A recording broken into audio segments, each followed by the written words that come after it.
we must instruct patient to take a bath every day. Diba? Wala akong nakita. They can take a bath, actually. Pwede po kayo maligo. Diba? There are some patients that, especially from rural areas, no? Hindi ako maliligo kasi meron akong tubig. So you have to teach them the proper hygiene, no? Not only to practice aseptic technique, okay? So you should also include that.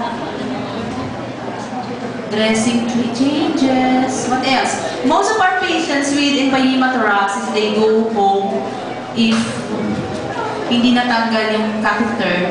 This will be converted to Hemling valve. So I think you have to include that proper, how to change, no? the plastic that we use, no? Precaution. You have to be very careful, and of course they have to note also the amount. Right? Yes. Dapat kasama yon. Actually, familiar na kami dun sa pinakita niyong film clips, no? Ang hindi lang nakita dyan, yung pleural window. Have you seen that? Pleural window. It's additional information, no? Kasi pag empyema thoracis, remember, masyado ng infectious ang ano yan eh.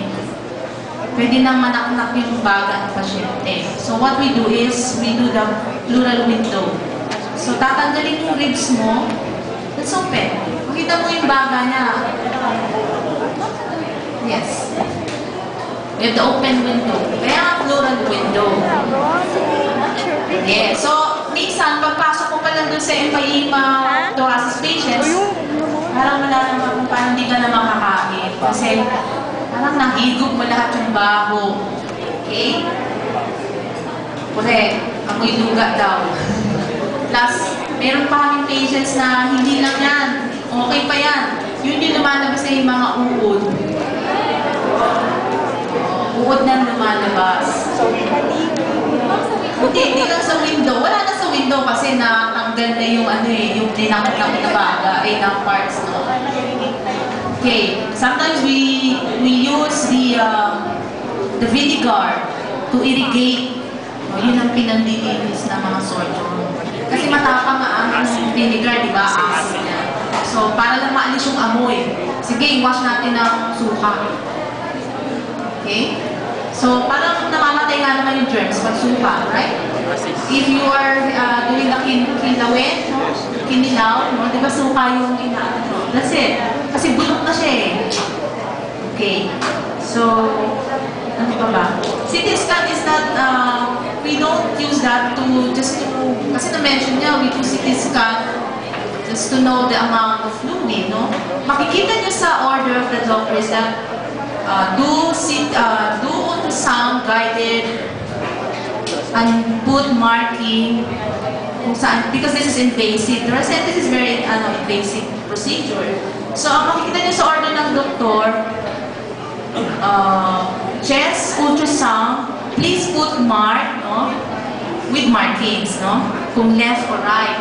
Then, of course, makikita mo na rin kung how much fluid ang pwede mong ma-obtain. Now, in removing the fluid, we don't totally, kahit 900, kasi ang amount ng fluid na nakaano sa ultrasound is 900. We don't remove that. Hindi naman lahat tinatanggal. And of course, dapat dahan-dahan. Not abruptly. Same with what you have shown to us is that yung kanina, yung aspiration, the same here. Pareho lang naman siya.